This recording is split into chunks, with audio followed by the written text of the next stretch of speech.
And welcome everyone to Stu and Keira Star Trek Sunday with me, Cadet Tilly. Kira C. Georgeson. and me, Bearded Picard. Stu Jackson. And hello, Captain Quinn. Good to see you here. Hope everyone is well and fine on this Sunday. My goodness, it's been a hectic time lately. What have you been up to, Keira? Well, I've been really ill the last week. I was off work from Monday to Thursday with the flu. I was so worried because I was like coughing and everything. I had a fever. I took 2 coronavirus tests and they were both negative. So I just had the flu, just a regular flu. When was the last time anyone actually had a regular flu? And then I went back to work on Friday and it was a really lovely day, just been chilling out. And yesterday I got a courtesy car because someone smashed into the side of my car. So, oh, shit. It's been a very exciting week. Pardon? Were you in the car at the time? Yes, I was in the car. I was on a roundabout in Cardiff. And some guy in a flashy orange BMW just drove straight into the side of my car trying to cut in front of me on a roundabout. So it's because it's very obvious that it wasn't my fault. I'm getting like free courtesy car, free car repairs. You know, I actually like my courtesy car more than my actual car. I might just keep it. That's often the way. Oh, crikey. But, you weren't hurt or anything. That's the... No, nobody was hurt. It's just a bit of a shock. Some very lovely police officers stopped. They saw it all happen. They stopped and came over and made sure we were okay. And I was like, oh, you're very handsome. Which is just... They're very young police officers these days, I've noticed. They're getting younger and younger each year. Yeah, and usually I'm like, oh, I don't like the police, but those ones, they get a pass. I won't ask to do what. Oh dear. Well, that's a conversation for another live stream. It is. What about you? How was your week? My week's been pretty okay, thank you. Had a massive live stream yesterday, which Paul and Captain Quinn were there for. It was our 1-year anniversary for Aliens Explored, so we had a retrospective look back. How long were you on live stream for? About an hour and a half, hour and 40 minutes, something like that. Right. And I kept getting emails from Twitch being like, oh, Stu's online, are you going to come and watch him? Oh, and thank you, Paul. Paul says it was a good stream. And Paul says that police are people too. Some of them are. Yeah, some of them. It's the old joke, isn't it, about the difference between a police car and a hedgehog. Oh, I don't know that one. Oh, with the hedgehog, the pricks are on the outside.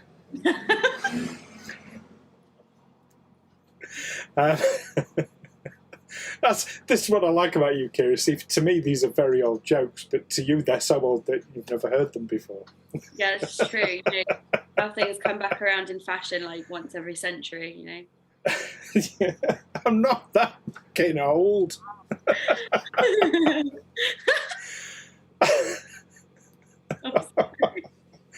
Okay, well, that concludes this Star Trek Sunday for this week.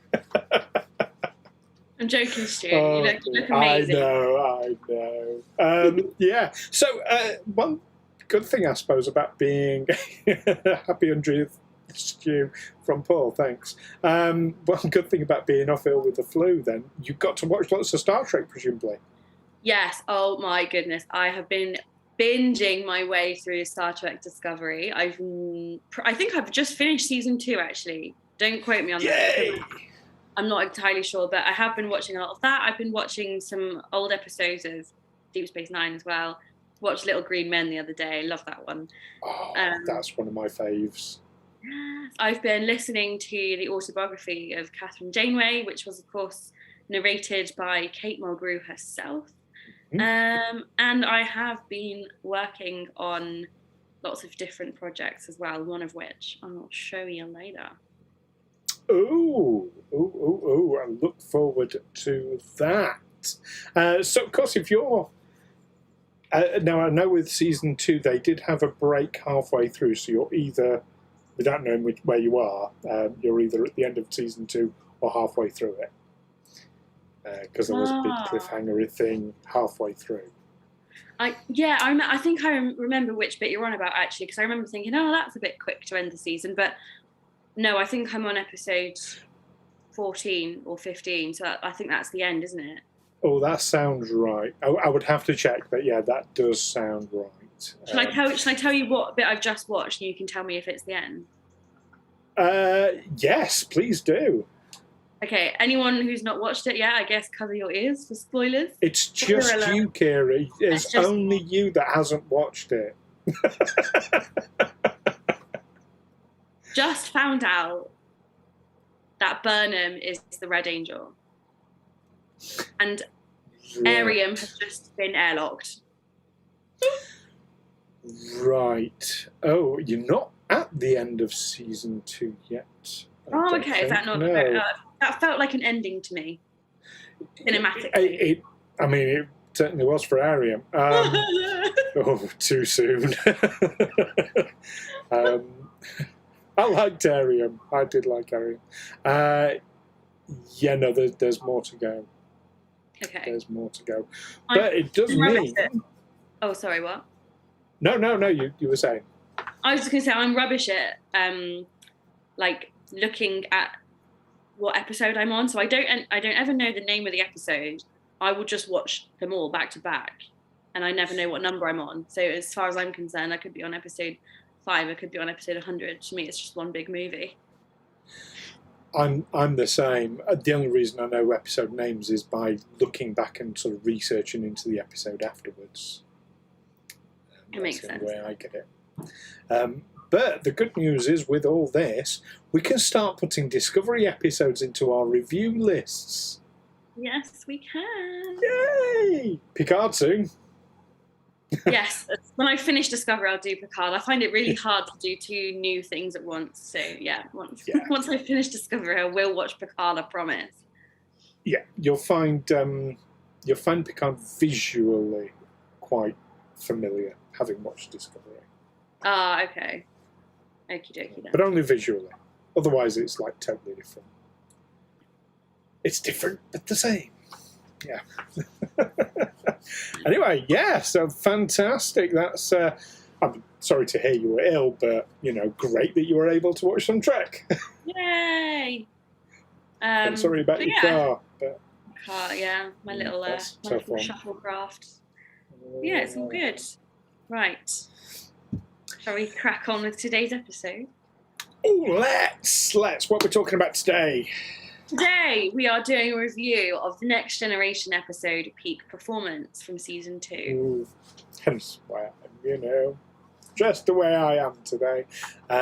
We will be doing a deep dive on Star Trek Tabletop Games. We'll be taking a visit to the Divine Treasury. And getting an update from you on Kira's cosplay.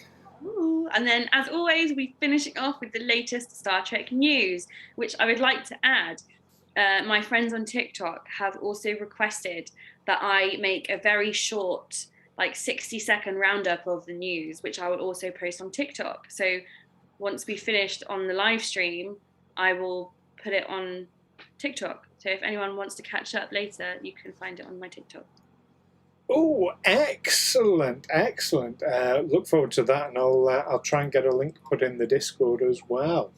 Nice. For anyone who wants to see it. Brilliant.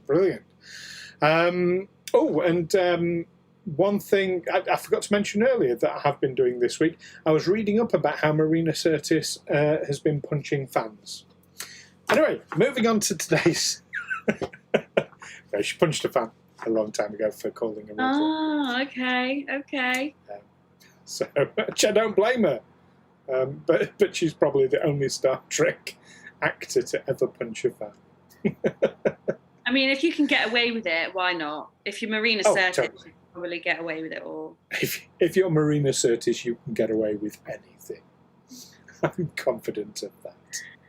I'm going to get in touch with her, actually, to figure out her secret. Not that I have any fans to punch, but, one day. Well, no, they just went up to her at a convention and said, why did they make you look so ugly when you did NCIS? That's so rude.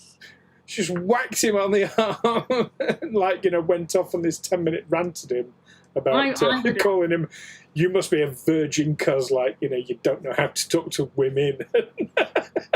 Yeah, fair enough. That's a fair point. Yeah, I think the only time I've seen a celebrity punch someone was at Glastonbury Festival. God, it must have been 2008. Someone in the crowd at Amy Winehouse performance said something really nasty to her, and she came into the crowd and punched him. And she was off her face, God knows what she was on. Was she ever not? I mean, that is a good point. Yeah. I mean, obviously I feel very sorry for Amy Winehouse, but I was never a fan. Yeah. Never a fan. I think my mum was a fan. My mum liked her early stuff, before she became really famous, and when she was still innocent and looked healthy. So I remember her like that. But I think, after she punched someone in the crowd, it kind of just went downhill. It does tend to. Buzz Aldrin punched a fan once. Really? Yeah, for claiming that the moon landing never happened. I love hearing about these conspiracy theories because it reminds me that I'm actually quite intelligent. I hear people go, the moon landing was fake, or coronavirus was fake. I'm just thank God I listened in science in school. Thank God. I don't believe in God, but thank him nonetheless. Thank God I'm an atheist, eh?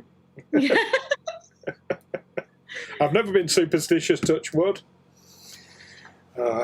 Yeah. Awesome. Okay. So, shall we crack on with today's episode? Yes. Would you like to kick off our review? I will. So, as you rightly said, it was the Next Generation episode, Peak Performance, which first aired on the 10th of July 1989. It is the 21st episode of Season 2, not the 15th, as I told Kira last night. It's the 21st. The 15th is a shit episode. Also happening in the Trekverse, about a month before, on the 9th of June, Star Trek 5, the finest Trek movie ever, premiered in the USA. Very nice. And the premise of this episode is as follows.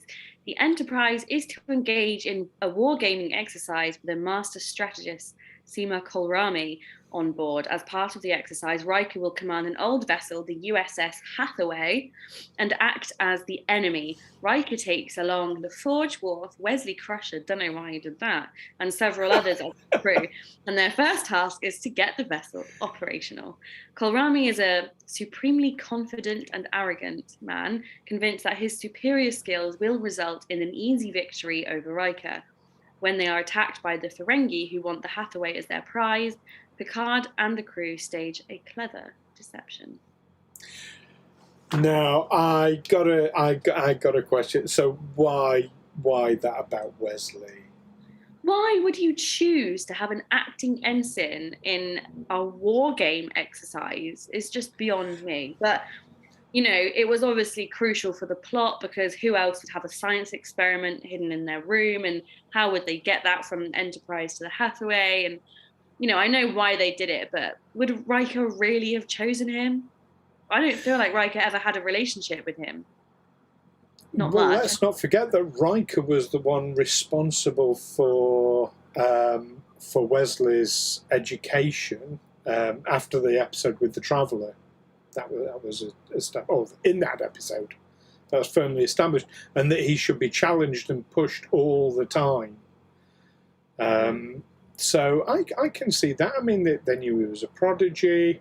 In a war game exercise is the perfect time to educate someone about sort of I guess, how to deal with emergencies and improvisation. I would have just left him. I'd left him in the crash. See you later, Wes. I love Wesley. I think, yeah, I like Wesley. I like Will Wheaton especially. Yeah, I discovered an interesting thing about Will Wheaton this week. Did you? I did. What was it? He is 7 months older than Anson Mount. I thought you were going to say 7 months pregnant. That would make news. I was like, what? No, he's 7 months older than Anson Mount. Okay. Yeah. You know, the Silver Fox captain of the Enterprise. Yeah. Strange New Worlds, Anson Mount. That's so strange because I still see Will Wheaton as this like youthful like spring chicken. It's hard not to. Yeah, it's hard not to. Like a little furry faced puppy dog right now, isn't he? And Anson Mount love Will Wheaton. The opposite. He's like a big, tough, sexy captain, and yeah, polar opposites. How strange. They are, but Will Wheaton is 7 months older. It's shocking. Absolutely shocking. So how did you get on with the episode anyway? Peak performance, what did you think? So I do like this episode. It's not one of the ones I skip when I rewatch Next Generation, I'll put it that way. But it's not one of my favourites, I don't think, because it's not really like... It's not a crucial episode. I feel like you could take it out and it wouldn't really change much. But I do enjoy it. It's a good, entertaining watch. I love Data's little like midlife crisis, and I love the dynamic between Picard and Kolrami when Picard is just absolutely adamant that Riker is the best officer he's ever worked with, and he will fight for him until his dying breath that he is capable and smart, and he has not taken any of Kolrami's bullshit, and I really appreciate that. I think that's really nice. Yeah, well, that's particularly nice because, of course, Picard's style is so different from Riker's. It shows a nice humility to Picard, that it doesn't just see his way as being the right way. Because I'd totally do that. You know, my way is the only way, of course. And actually, you know what? Picard was probably really grateful that Riker took Wesley. Oh, the hate on Wesley. Oh, do you know what? When we go to Chicago and we're talking to Will Wheaton, I'm going to tell him you said all this.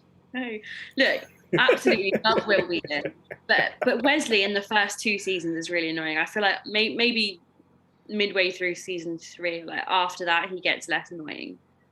I feel like in the later seasons, he's more manageable, tolerable. That's a really interesting perspective because I go the opposite way. Really? I think when he starts to get older, I've got less tolerance for him. There are a few moments actually in the later seasons where he's like kind of rude, and maybe a bit cocky. Maybe I just dislike him all the way. I retract my statement. Never like Wesley Crusher. don't tell him I ever liked him. Fantastic. So it's a nice episode. I thought this would be a nice inclusion with the tabletop games because of the stratagema. Yes. Those are some of the bits I love. The stratagema with Kolrami and absolutely trashing Riker, which Riker knew was going to happen, but he just wanted to do it anyway. And the whole battle with Data and Pulaski being like, bust him up and stuff like that. Yeah, I like that. Yes. I mean, this was perhaps Pulaski being at her least intolerable. Yeah, I mean, I never really had a massive problem with her, except from when she's first introduced and she calls Data Data, and she's like, oh, what's the difference? And he was like, one of them's my name and the other is not. And she was just like, ooh. I didn't like her then, but I feel like she had quite a good arc where she actually became a nicer person. It was a shame she was only there for one season because I feel like she could have been redeemed. She could. I just realised my windows are open. Sorry. Let me shut that because it's getting noisy outside. But the sort of times that she was calling Data it rather than he. There's, I don't know, all throughout she just seemed to be a dick to Data. Speciesist. Yeah.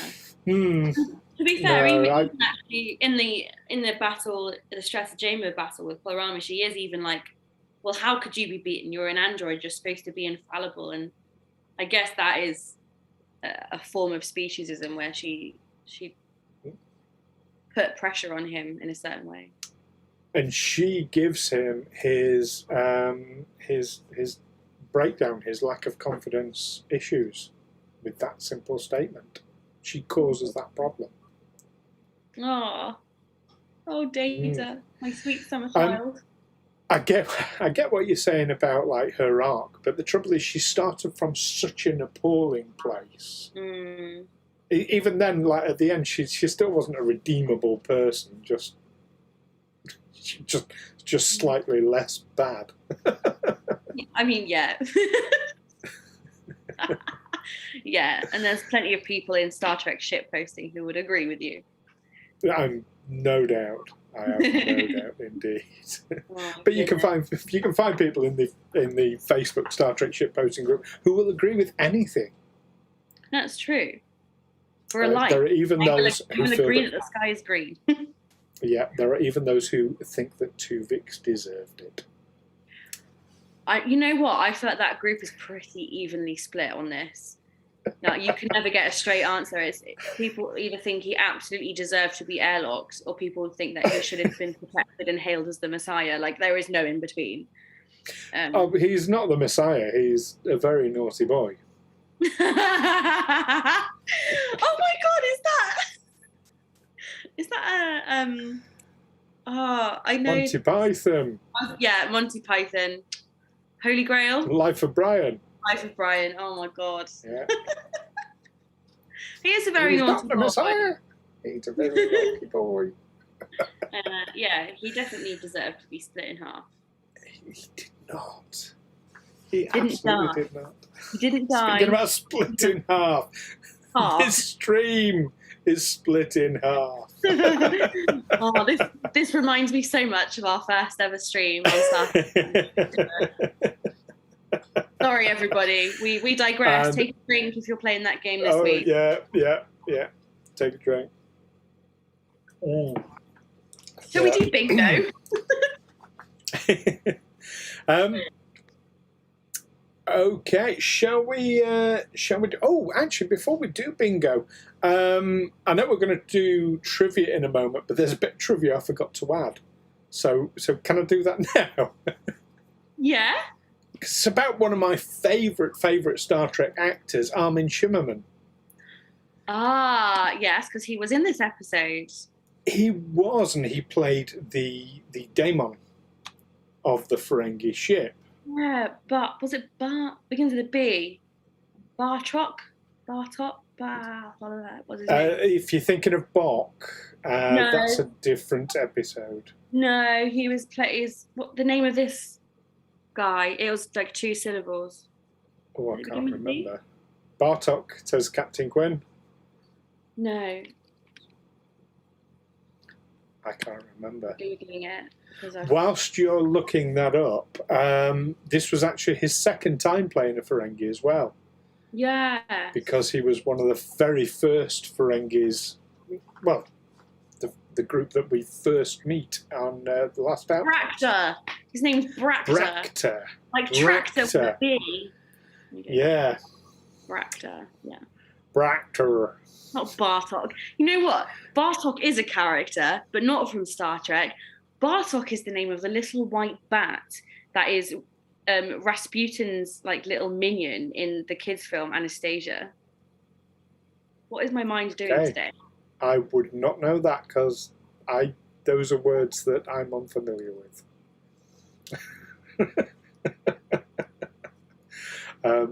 Yeah.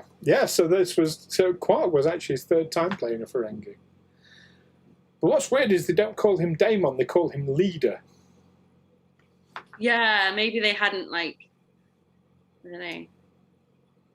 Maybe they hadn't collaborated with the other writers or watched the previous episodes. Yeah, I mean, it kind of felt like the Ferengi in this episode could have been any alien race. Yes. They just decided to have them as Ferengi, and maybe at the last minute we're like, oh, let's put some ears on them. That's fine. Armin Shiverman's here. He likes being a Ferengi. But they literally could have been transplanted with any alien race, and the outcome would have been the same. I feel like it doesn't really matter. Totally. Well, I know Roddenberry was very keen for the Ferengi to be the big bats of the next generation. It would never have worked. Not with the way that the Ferengis went in the end, no. But that was after Roddenberry died anyway. So yeah, I mean the way that they were introduced, it just, when you see them on the planet and they were like crouched down and like, hey, it just kind of like, you just can't really take them seriously, can you? They were always going to be a comedy character. Yes. Goblin does a crime. Goblin does a crime. Sorry, that's a reference to this a funny meme post I saw about Deep Space Nine, where they were like, yeah. We have 3 kinds of episodes. It's like the horrors of war, Goblin does a crime, or watch the Irishman suffer. Yeah, that's it. That's why I like Deep Space Nine. Yeah. I love it. It's very funny. Yeah. And Paul says that the Cardassians ended up taking the place of the Ferengi in the series. I can sort of see that. And Captain Quinn says, if with Roddenberry, we wouldn't have had Deep Space Nine. Nope, absolutely true. We would not. So sorry, I interrupted us doing bingo. This was really hard this week. I only got 5, and I'm actually dubious about one of those. You got 5? Yeah, how many did you get? Only got 5? My goodness. I got a whopping 3. Oh, okay. Okay, interesting. Well, let's start on the first line, the one that we always get. Every time. Technobabble, yes. Technobabble. Yeah. You know what? I watched the episode twice because I was like, there must be a turbolift conversation in here somewhere. And I watched it once last night, and I scrubbed through it this morning and then watched it again in 1.5 speed to see if I could catch any moment in a turbolift. Not one. Not one scene in a turbolift. No, there is not a one. And the same for the next box as well. I was horrified. I thought that'd be a given. Right, if you're doing a war game exercise and you're suddenly being fired upon by a random enemy, red alert might be a good idea. Maybe. Well, I suppose if you're using mocked up weapons, you might not want to actually go into red alert because that would activate the actual weapons. No, I mean when the Ferengi were firing on them. Oh yeah, why didn't he just call for red alert then? But instead he called full power to shields. Yeah. No red alert. Horrified. I didn't get anything else from the top line at all. No, how about you? Me neither. No, just the technobabble. That was the only one. Okay, what about on the second line then? I got 2 here. Right, interesting. What was your first one? Aliens are metaphor for human issues. I'm intrigued. Okay, so I was looking at Kohlrami for this one because he's so adamant that he is the best at what he does. He's so smug. He's so like, and then, when he looks at Picard, he's like, and it's literally just like, he reminds me of me a few years ago when I started university, and I had been a gifted child for my whole upbringing. And I know that a lot of other people resonate with this as well. gifted children are constantly told, oh, you're amazing, you're so clever, oh, you never have to try, you're so wonderful. And when they're faced with something they can't do, they have a temper tantrum. And I used to be like that. I was so shocked with myself. If I couldn't do something, I would cry about it. I don't do it anymore. I'm an adult now, but so I feel like that he might have been a metaphor for that kind of human issue where, if your ego is so big about something and then you face an issue, you can't emotionally deal with it. Right. So the kind of projection of expectations causing an inability to deal with. I'm trying to paraphrase this in a way I understand it. Yeah, an inability to deal with failure. Yeah. Hmm. What do you think? Is it a valid bingo tick or not? Yeah, I think that's one that could go into that or the human demographic, because it could also be the overachiever. Yeah.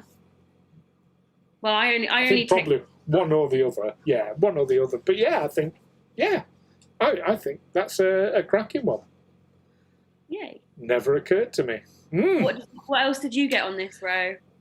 Conference room conversation. There's loads of them in this. Yeah, there is. Well, there's a few, yeah. I wasn't sure if we were going to count the ready room as a conference room, but actually when I scrubbed through it, there is a conversation in a conference room as well with Deanna and Data.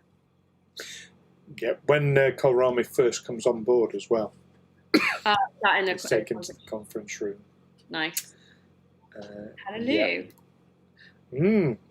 What about the middle row? I got one. Ooh. Who's expendable? Well, if it's Wesley Crusher. I didn't tick that one. Did you get one on this row? No, I did not get any on this row. Okay, I put aliens almost exactly like humans. Because anytime I see Ferengi, I'm just like, oh, they're just greedy humans with big ears.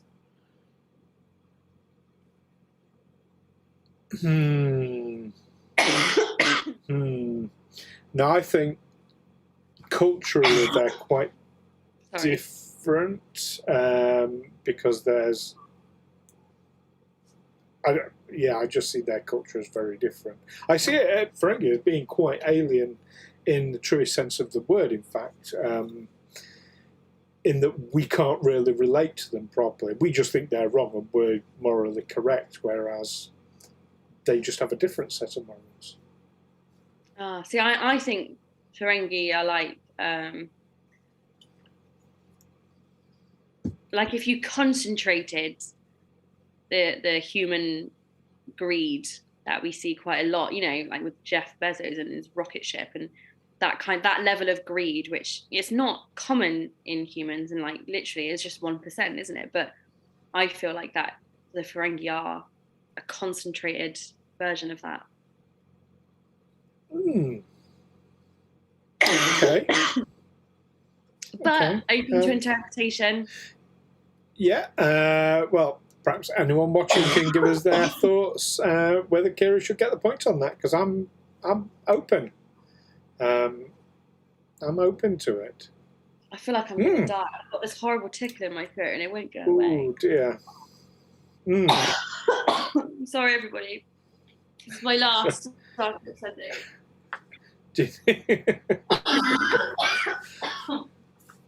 Kirk's death scene was better. Rude.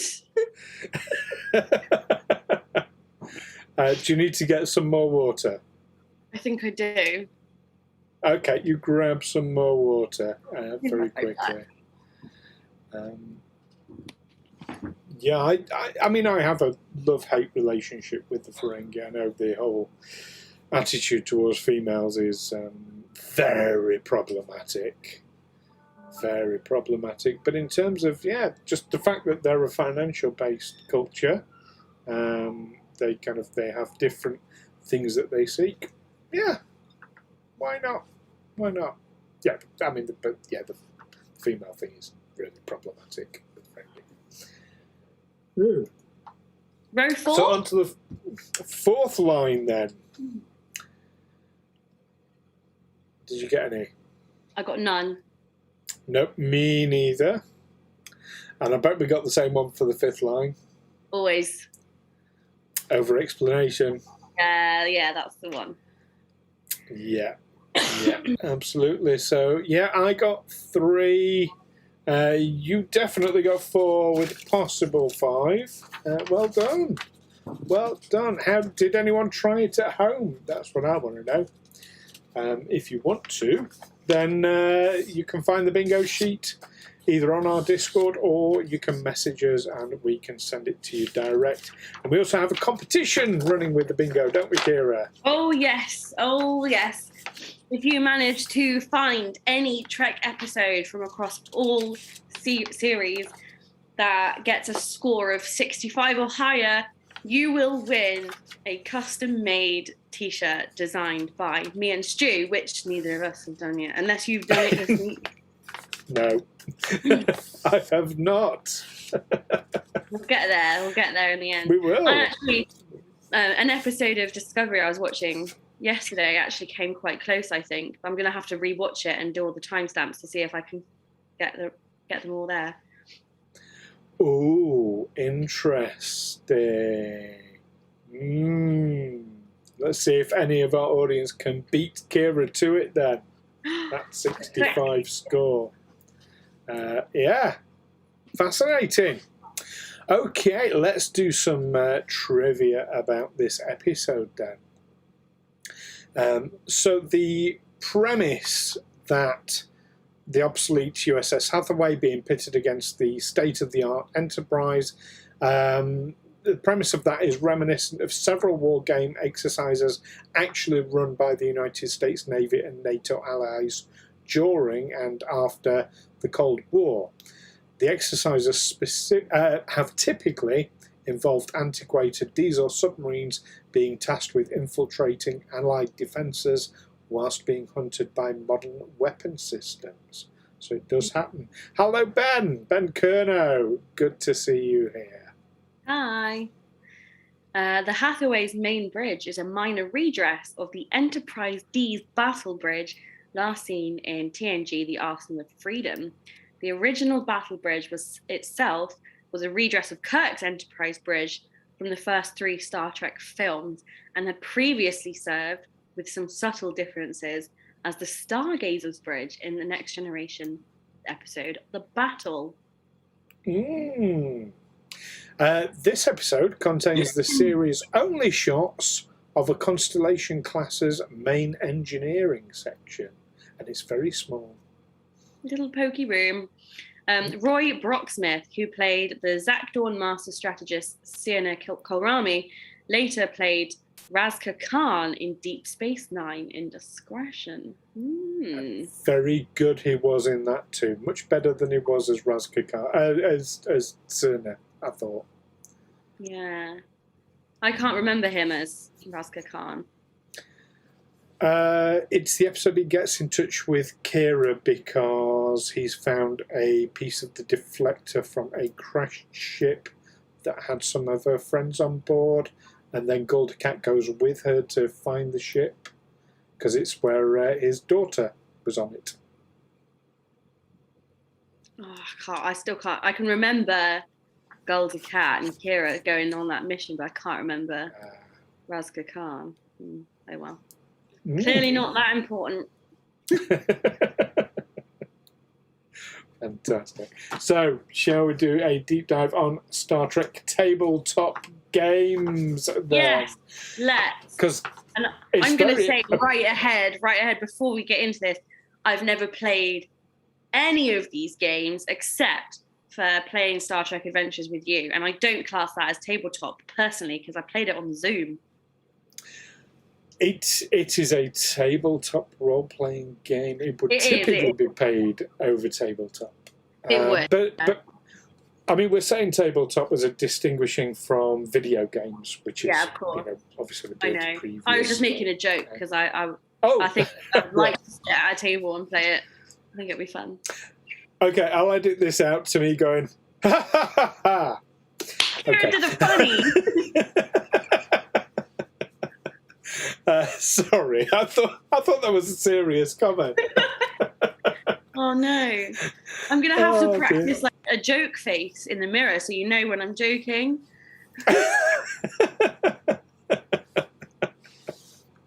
Oh dear!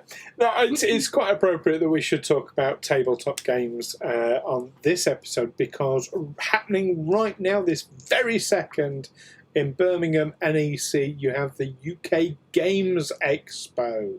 It's been running since Friday, and I've got friends there. Matt, who's you know Matt from playing Star Trek Adventures. He was Bosch. He's taken his company. Michael and Matthew Games, to promote their latest game, Reluctant Hero, amongst others. Yeah, which again, lots of friends are involved in. It's quite good. Yeah. So let's talk games. Yeah. So our first category is board games, of which there are 24 Trek board games. I've never played a single one. The first one we're going to talk about is Space Checkers, which is a variant of tri-dimensional chess, made by Pacific Game Company in 1965. Am I reading that right? 1965. Yeah. That's nearly 30 years before I was born. Of course, I've never played it. It's still about, I have no doubt. And it's interesting, you can get tri-dimensional chess, but that's not in the list for some reason. And I don't know why. Because that would count as a board game, right? Yeah. Chess is definitely a board game. You've got a board. Franklin Mint did an amazing tri-dimensional... Sorry, I'm going off on a tangent now. Take a drink, everyone. But yeah, they did an amazing gold and silver tri-dimensional chess set, which I keep looking at getting, but it's only about £400 to buy second hand. So one day. Yikes. Anyway, after that one, 2 years later in 1967, Ideal Toys came up with a board game which they named originally Star Trek. So unique. And then after that came another board game from Hasbro, 1974. Also year after I was born. 3 years after my mum was born. There you go. Yeah, also called Star Trek. So you're keeping on with that the tradition. That's it. They were the only ones, of course, with the original series, because then we get into motion picture territory. And Milton Bradley, MB Games, of course, famously, in 1979 produced a board game based on the motion picture called, wait for it, Star Trek. And then we had something by McDonald in 1979 called Star Trek Starfleet. Break the mold, why don't you? Game out of and then in 1984, FASA produced the first. I mean, it was a board game, but technically, I suppose the first role-playing game. Called Struggle for the Throne, which was a complete divergence away from Star Trek. And it was even set in the Klingon Empire. So that was way more creative. This one sounds like it could have been like Game of Thrones, but with Klingons, which ultimately would have been so much better than Game of Thrones. Oh my God. Vala Mogulis, Kapla. I love that. And then in 1985, so a year after that one, produced by West End Games, was Star Trek, the adventure game. Then in the same year, also produced by West End Games, you had Star Trek, the Enterprise 4 Encounter. The Enterprise 4? And another one from 1985, which was, cracking them out this year. It must have been a good year for Trek. Created by Golden Books, was Golden Trivia Games Star Trek Edition. What happened in 1985? That was around Star Trek IV, The Voyage Home, of course. Oh, was that just before? It was around Star Trek 3, Star Trek 4 time, wasn't it? I don't ask me. I don't remember. I wasn't born yet. Anyway. I'm kidding. Moving Even if I forward a was, bit. I never remember the years of Star Trek things. Yeah, I'm rubbish to ask for that. But obviously, 1985 was a great year for Trek, regardless of whether I was alive or not. Well, we mentioned at the beginning of the show, of course, 1989 was the year that Star Trek V came out, so that's what I'm basing it on. Ah, yes, that makes sense. The logic. Yeah. Where were we up to? That was 1985, wasn't it? So, nothing then for 7 years until 1992, when you had Classic Games producing Star Trek, the game. That sounds so ridiculous to me. Like, we know it's a game. What else is it going to be? The game. Not a game, the game. Mate, that makes more sense. There you go. In the same year, produced by Toys and Games Limited, you had Star Trek: The Final Frontier, which was that based on the movie? One would imagine so. I mean, 3 years after, but yeah, must have been. Yeah, same year for release, but it's actually still available to this day, I believe. You've got a game based on the original series created by Terry W. Hill of Ogden, Utah, who makes a limited edition, custom-made and privately produced game, the Star Trek Trivia board game. Wow, that's cool. That's expensive. I need to look into that. Yeah, I bet that's really pricey though. Probably. And limited edition and custom made. I bet it's going to be more than the £400 you would have paid for the tri-dimensional chess as well. Yeah, but I've got to look into it now. Let us know next week what you find out. If I remember. I'll remind you.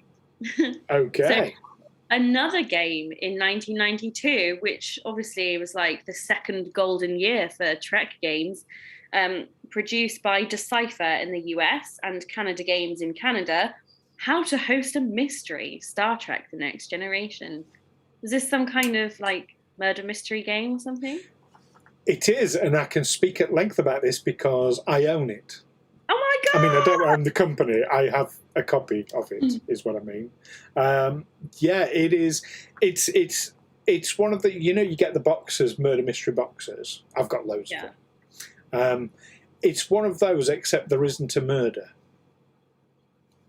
But there is a mystery to solve. Oh, okay. You play various characters from the Next Generation, like Worf and Data and LaForge. Lovely. There we go. Yeah. Then we have, in 1993, something. It's a type of game that was actually taken off around the time, was an interactive VCR board game, which this was the only ever Star Trek Next Generation board game, video board game, should I say, although they did plan a second game involving Q and the Borg. But in 1993, Decipher launched Star Trek The Next Generation interactive VCR board game, A Klingon Challenge. Nice. I see why it fell down. That title was way too long. Yeah. Yeah, it's too much. I would never have bought it based on the title alone. It just sounds rubbish. 1 year later, 1994, the year I was born, you have Star Trek The Next Generation Romulan Challenge, produced by MMG Limited. Very nice. Arguably the best game brought out in the best year. Not that I played. Is that the year you happen to have been born? Yes. Wild guess there. I just said it. Okay. A year later, you have Trivial Pursuit Star Trek Edition VCR game, which was a supplement to the main game made by Telstar Video Entertainment. Do you ever play Trivial Pursuits? I have played Trivial Pursuit, yeah, but not for a long, long time. But I'd like to play if there's a Star Trek one, actually. I love it.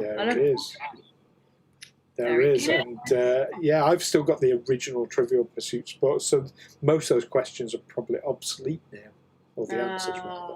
Yeah. Well, there wasn't a game released after that one for 14 years. And then in 2009, Monopoly, produced by Hasbro licensee USA Opoly, in 3 versions, one representing the original Star Trek series, another featuring Star Trek Next Generation. Oh, hang on. I've read this wrong. I thought they all came out in 2009. So the Next Generation one came in 1998, and then the original series was 2000, and then Star Trek Continuum Edition, covering all 5 series, was 2009. Oh, trust me to read it in the wrong order. But there you go. So it wasn't 14. That's how we've been doing it. It's very, very easily done. Another trivia game was launched in the same year as the Continuum Edition, 2009, with material specifically based on the original series and the first 6 feature films, called All About Trivia Star Trek. And that was released by Fundex Games. That must be good because they've got fun in the title. I know, but the word itself, Fundex, it makes me think of like a fungal infection. I don't know. Oh, if you got yourself some Fundex, better get a cream for that. Oh, Timmy. By the way, I can hear the door unlocking. I think Danny's just got home from work. Right. So, where were we? So that was Fundex, all about trivia. Yes, so in that same year, there was a game called Seen It Star Trek, developed by Screenlife Games and Mattel, which contains Star Trek TV and movie clips from all 5 live-action series and the first 10 movies.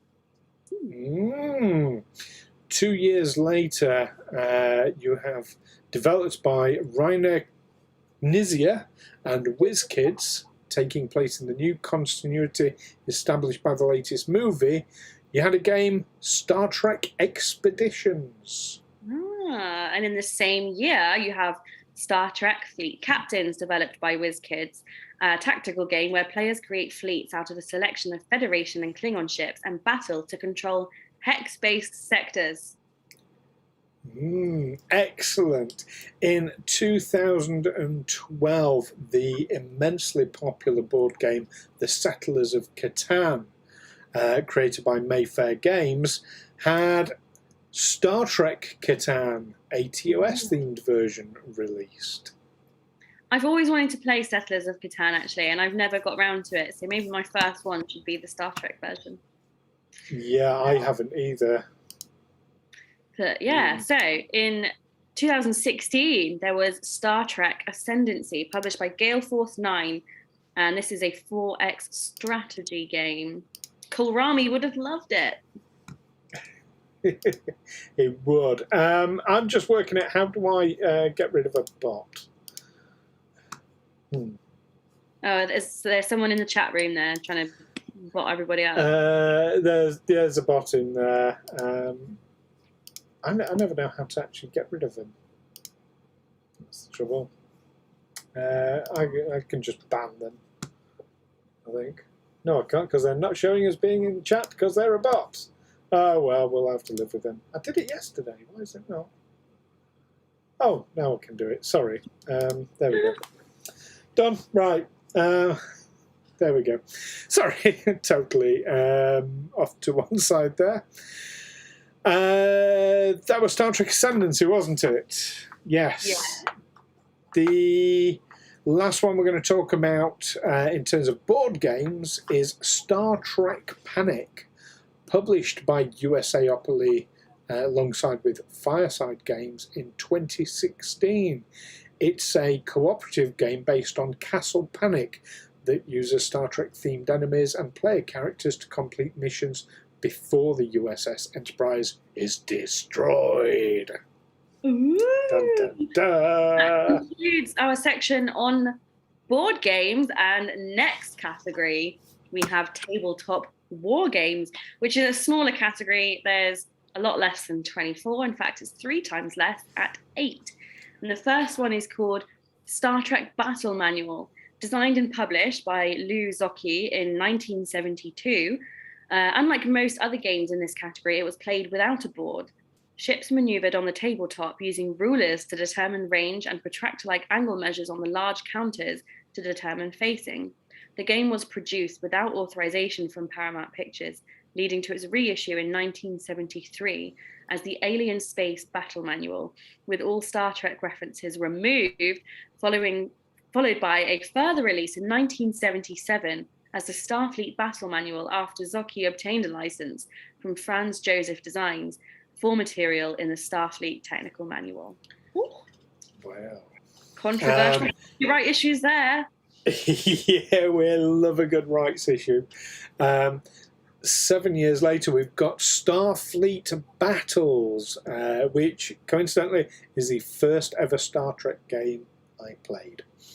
This is the seminal tactical tabletop war game created by Stephen V. Cole and produced by Task Force Games, like I say, in 1979. Like Zocchi's Starfleet Battle Manual, it also made use of a license from Franz Joseph Designs. It has had 4 major editions and is currently being published by Amarillo Design Bureau Incorporated. Lovely. And then for me to say. In 2005, there was Federation Commander, a more streamlined tactical tabletop war game in the Starfleet universe produced by Amarillo Design Bureau, Inc. A Call to Arms Starfleet is another hexless game using miniatures set in the Starfleet universe.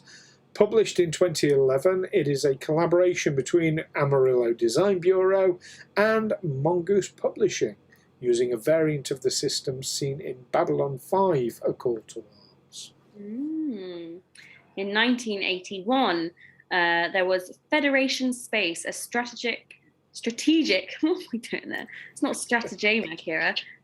Strategic companion to Starfleet Battles produced by Task Force Games. And Federation and Empire, the second and more elaborate strategic game set in the Starfleet universe, first published by Task Force Games in 1986 and presently by Amarillo Design Bureau Incorporated. They're getting their fingers into all these games. And then following that, or I don't know if these are actually in order like they were last time, but oh well. Star Trek 2, Starship Combat Simulator, Star Trek 3, Star Trek 3, Starship Combat Role-Playing Game, and Star Trek Starship Tactical Combat Simulator, all published by FASA Corporation in the 1980s, based on the combat system from the Star Trek The Role-Playing Game. And then in 2013, you've got WizKids publishing Star Trek Attack Wing. Excuse me.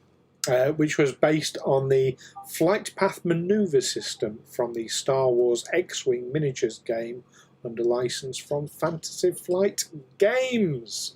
Amazing. I love an X-Wing reference because I know some of you have seen my tattoo, and in the middle of my tattoo is the pagan symbol for goddess. Someone once told me it looks like an X-Wing, and now I can never unsee it. Oh. So I'm stuck with an X-Wing on my body for life. I don't even like Star Wars. Oh dear. Anyway, I have no idea how to segue from that into our next category. So here we go. Card games. Well, perhaps the person who told you was a bit of a card.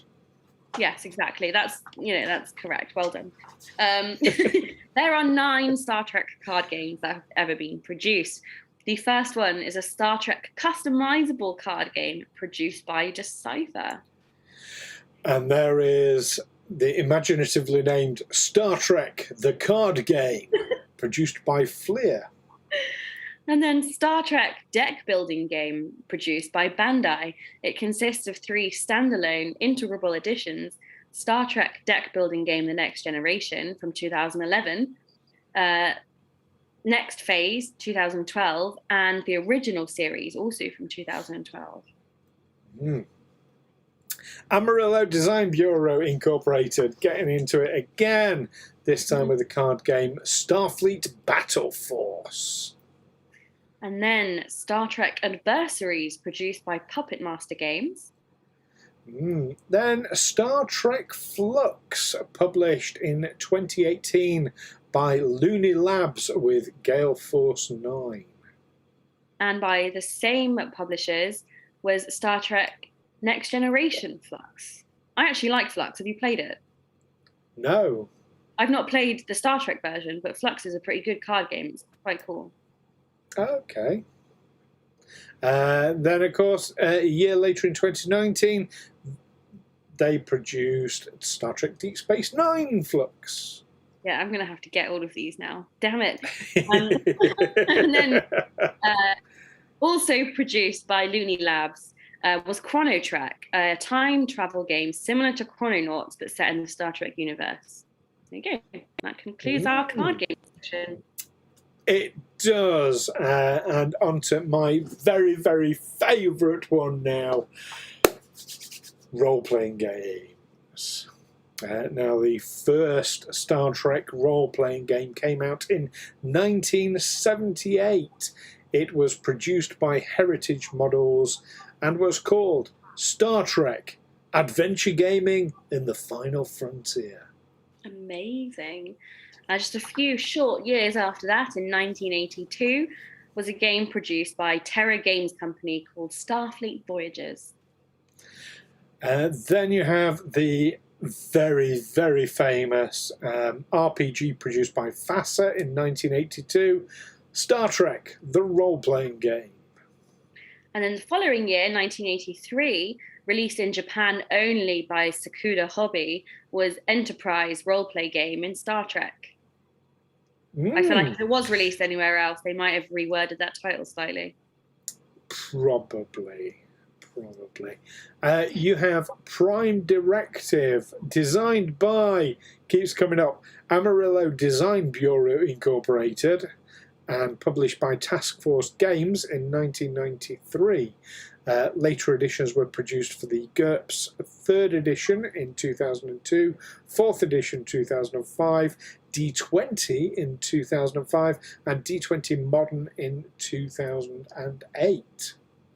Then there was Star Trek, the Next Generation role-playing game, produced by Last Unicorn Games in 1998 and derived in 2 other standalone games: Star Trek Deep Space Nine role-playing game from 1999 and Star Trek the Original Series role-playing game, also released in 1999. And then you have Star Trek role-playing game, produced by Decipher in 2002. And then finally we have, from 2017, so not that long ago, Star Trek Adventures, produced by Modiphius Entertainment, which I was absolutely wonderfully introduced to by Stu and his game friends, who welcomed me into their lovely Star Trek Adventures game, which was fantastic. And we're having so much fun playing that every other Wednesday, which you can watch on this stream, of course. So, I mean, I know you'd never really played role-playing games before, so I'm guessing that typically that wouldn't really be your thing. Was that fair to say? I mean, it's not something I've done before. It's something that I've always wanted to do. I remember wanting to join the Dungeons and Dragons Society at my university when I was a teenager, and just being absolutely petrified to go into the room because they all just looked really scary to me. But I feel like this was like a soft introduction to role-playing games, so maybe I'm a bit braver now to go and join in other RPGs.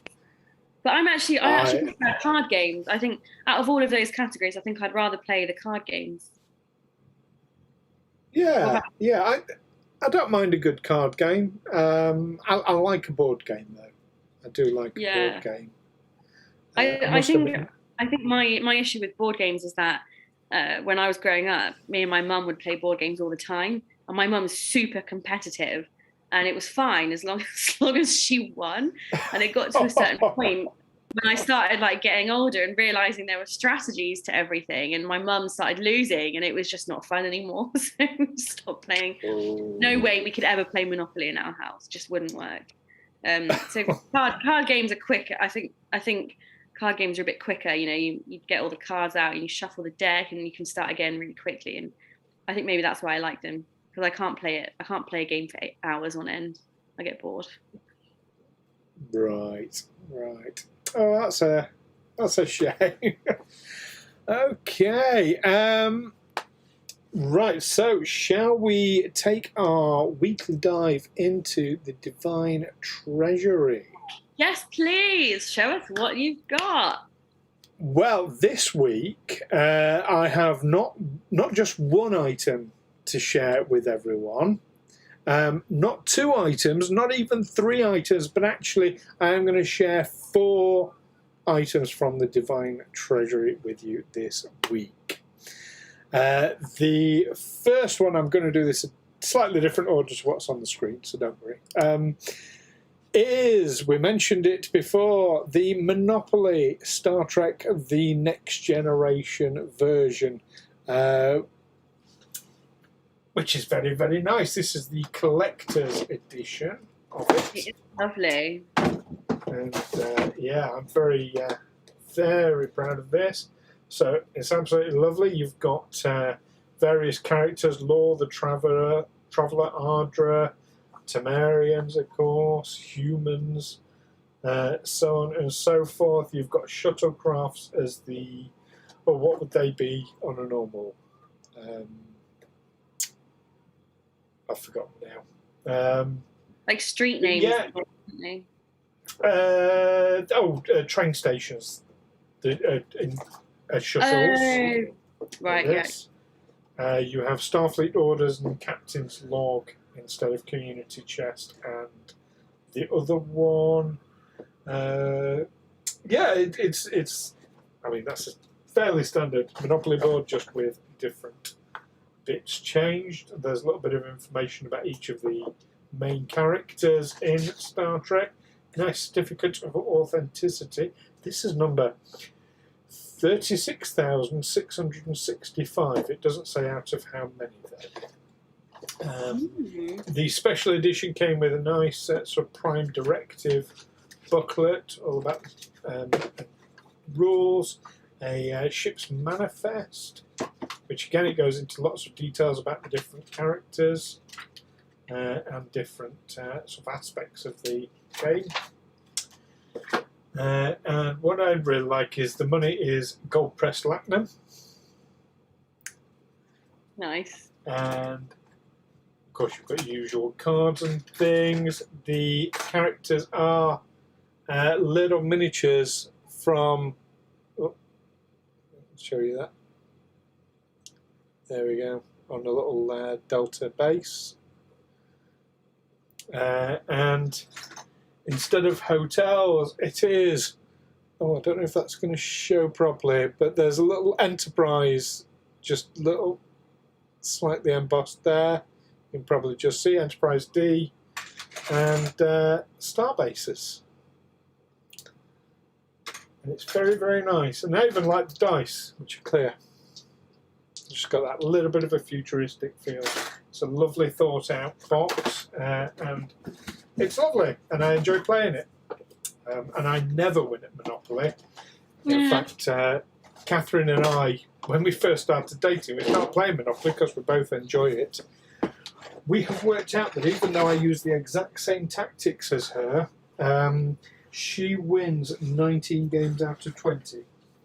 Wow. We use the exact same tactics. It's made me believe that actually destiny or luck might be a physical thing that affects us in our lives.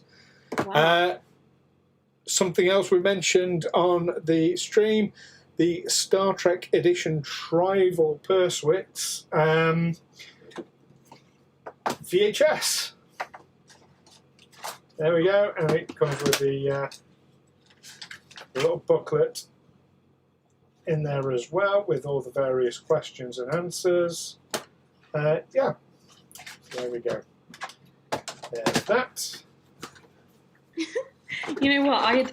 I'd forgotten what a VHS actually looks like, and I saw it come out of the box, and I was just like, "Oh my god, it's ancient."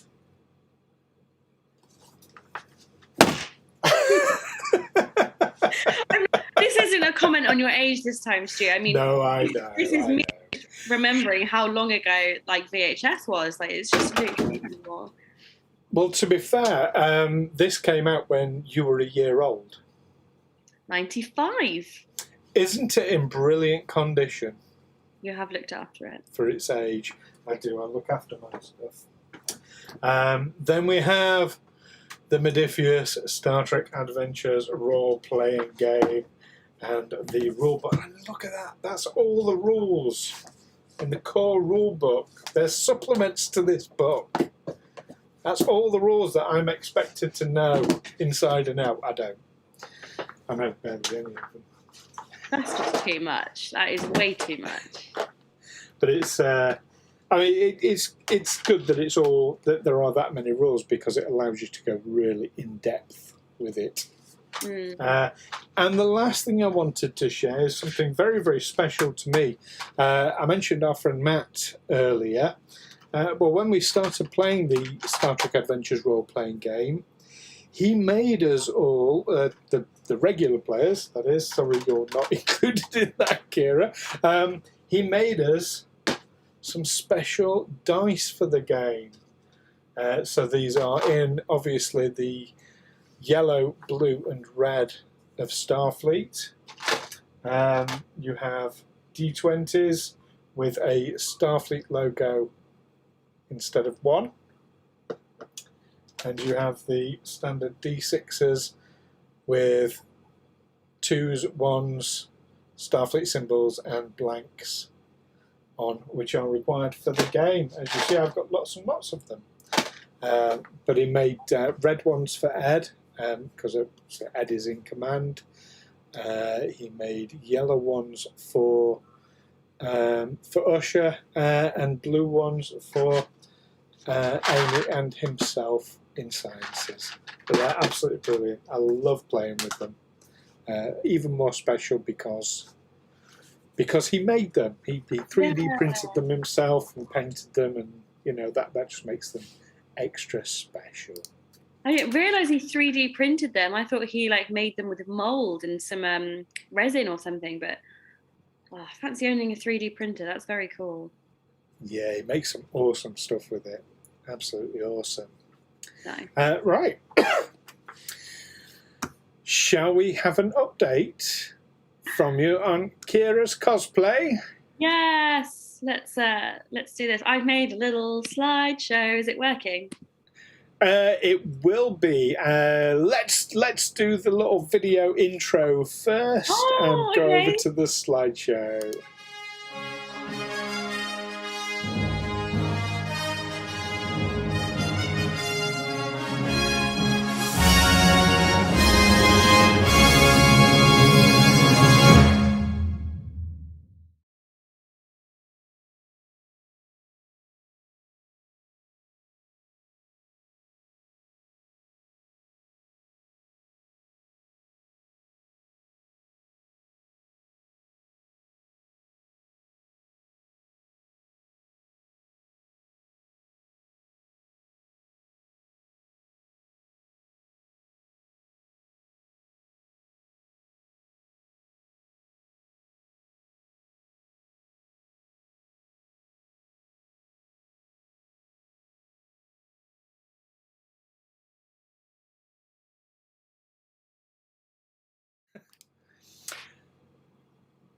Sorry, everyone. I forgot to add audio inputs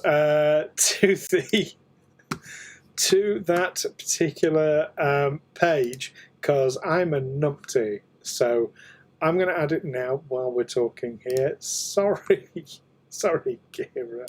No problem. So that's you added, and let's add me in as well. Oh dear, this is embarrassing. Right. Okay. Now I think we can go over to your slideshow. Yeah. Right. And hopefully everyone can still hear us. Yay. Fingers crossed. It's got no words on it, so I'll run through the pictures and quickly describe the sort of steps I've taken so far. It's not finished yet, but it's nearly there. So okay. Let's go. Why is that not updated? That should have updated. Oh no! Oh, it's all going not wrong. working. I can just show the back left and talk about it. I don't know why we're not updating. Let me just do a thing very quickly. Okay, that might have worked. There we go. Is it working? I can't always tell because on the Twitch stream it's like there's a big delay. Oh, there we go. Okay, so there we go. First step I did was to glue together some EVA foam boards. These are the jigsaw foam boards you see in like children's nurseries because they're really soft and squishy. People put them on the floor to make it like safe. I've utilised them for my batleth because they are the right sort of thickness I wanted. So I just glued them together. Next picture, please, Stu.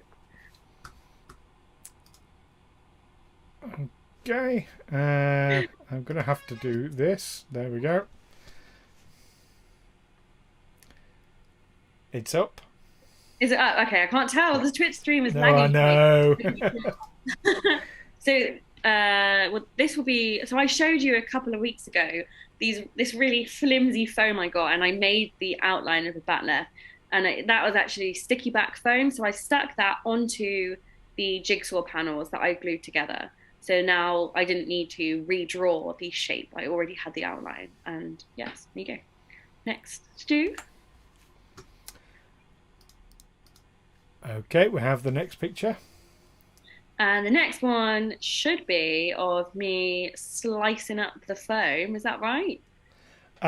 We've got two pictures with sort of the points on the ends of the back. Oh yeah, so the foam jigsaw pieces weren't quite long enough for me to fit the whole batleth on there. So I just cut around the edges and used the edge pieces from the jigsaw I already used to connect to the bottom, just to give it that extra bit of length for the tip of the batleth.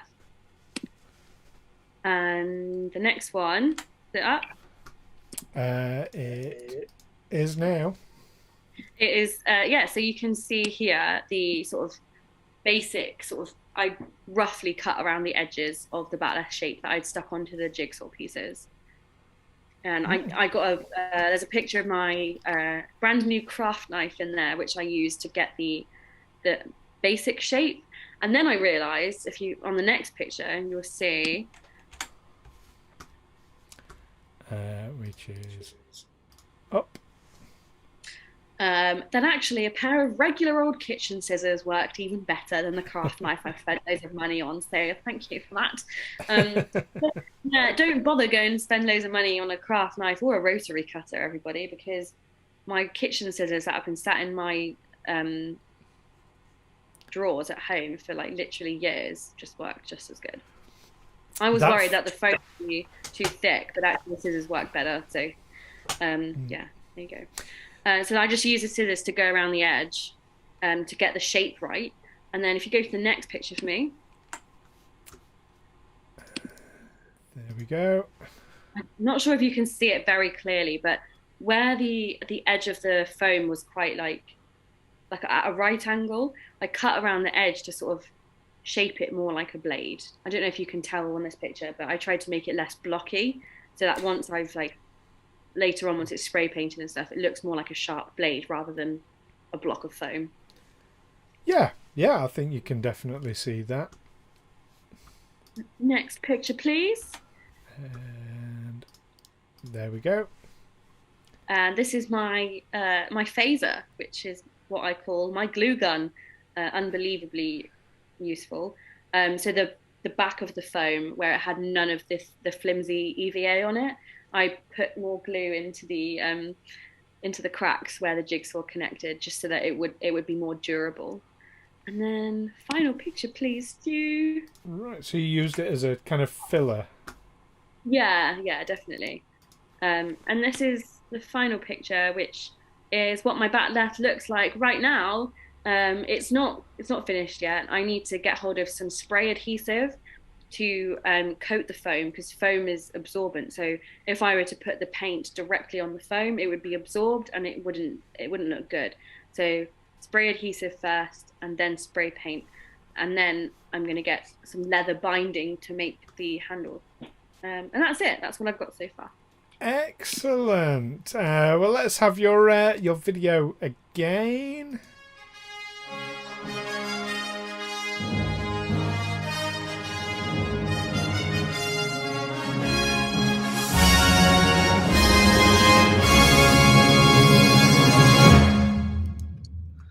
There we go. Absolutely brilliant. Thank you for sharing. Sorry about the technical issues. I have no idea what was going wrong with that. But hey ho. Here it is, by the way. See it? Awesome. So I'm not sure exactly how long it is, but I feel like it's the right size back left for a 5'2" woman. I don't think I need it much bigger than this. No, excellent. Are you planning to bring it to America? Yes, I'm bringing it to Chicago. I'm going to do my Banana Torres costume and bring it with me. So there you go. Excellent. So looking forward to that. Right.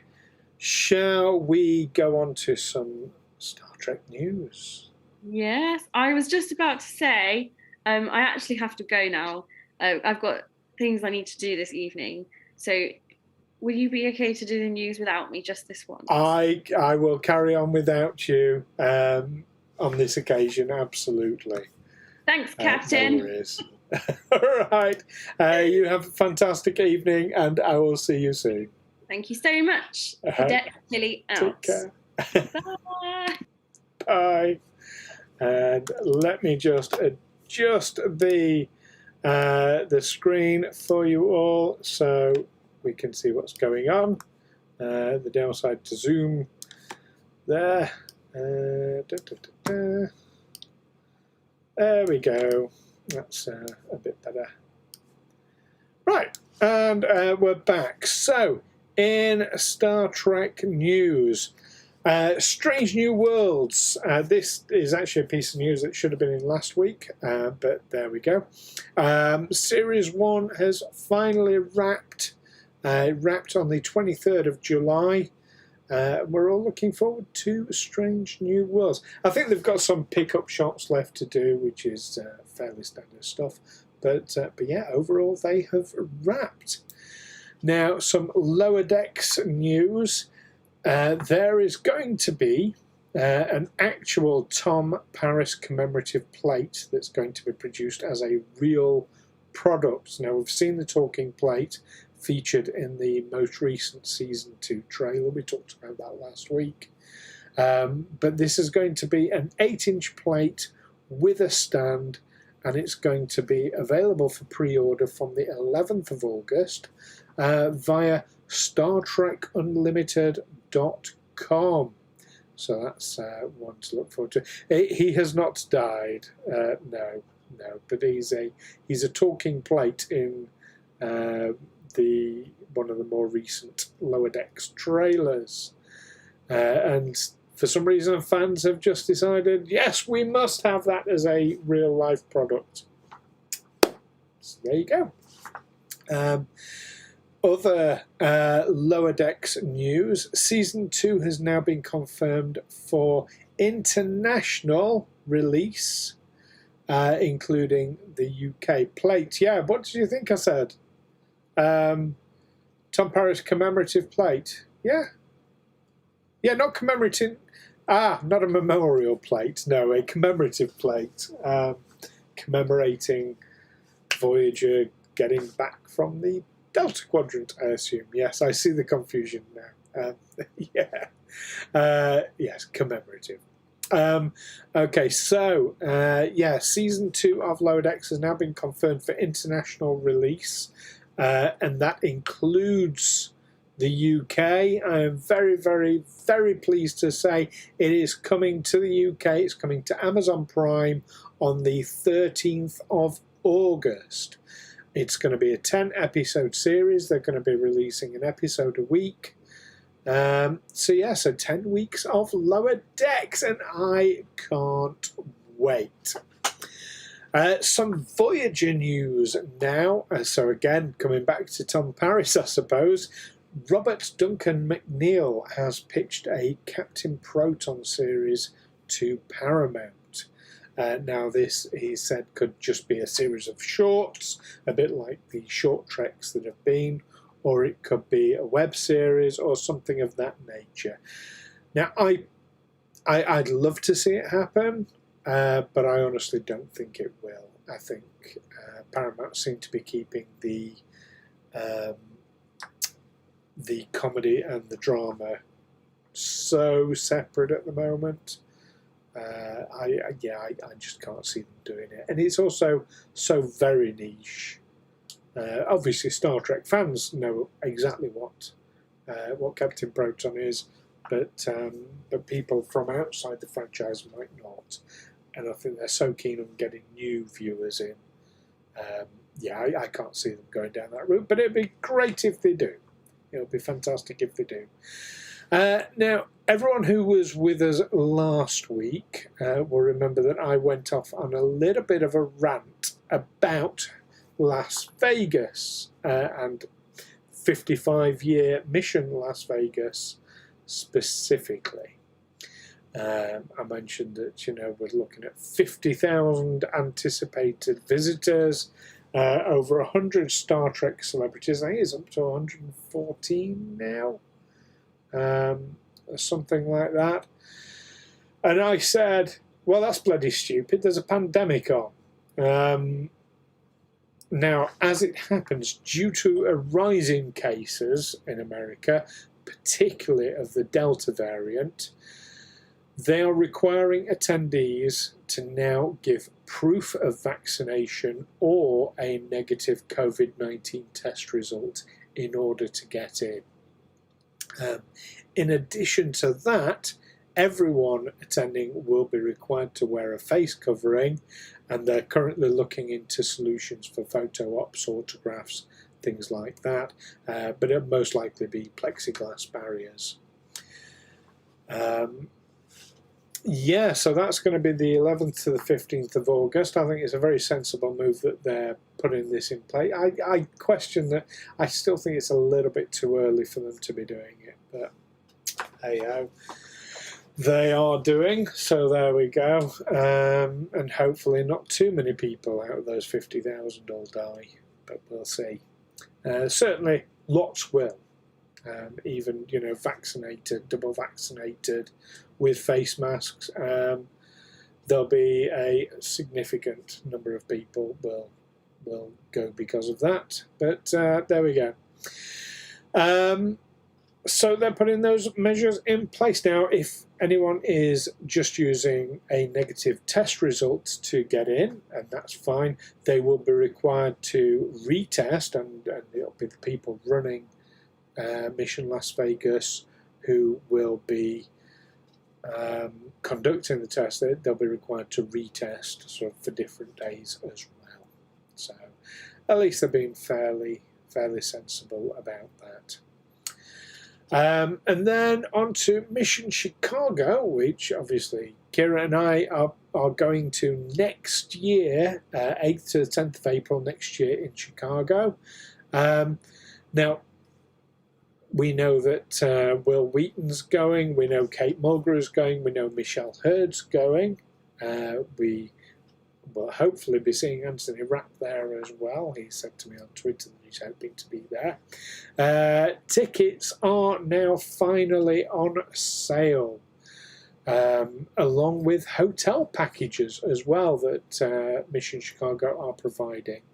Don't have the hotel prices to hand, but the one-day general admission is $65 or $35 for kids, and a 3-day ticket is $155. There is, however, a very special Priority 1 VIP package available, which includes reserved seating, special access, autographs, photo opportunities, things like that, for $750, which I can tell you is what Kira and I are intending to get. Just waiting on a bit of money coming in, and we will be getting our tickets. You can, of course, find more information at StarTrekMissions.com. So that's it for this week's show, I'm afraid. Don't forget to join us next time. Well, I'm very excited about this. We are going to be doing a deep dive. Resistance is futile. It's the Borg. Yes. So looking forward to that. And in line with that, we are going to be discussing 2 episodes. Next week, we're going to be reviewing Scorpion, parts 1 and 2 from Voyager. We will, of course, be paying another visit to the Divine Treasury, and hopefully we'll see if we can get Kira to give us either another update or to do another makeup tutorial. We'll have to see what we can do.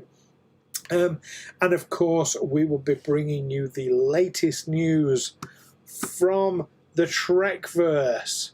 So make sure you're there with us for that. In the meantime, thank you all so much for joining me today. And Kira, and bye Kira. We will see Kira next week, no doubt. In the meantime, peace and long life, and live long and prosper. Take care. Bye.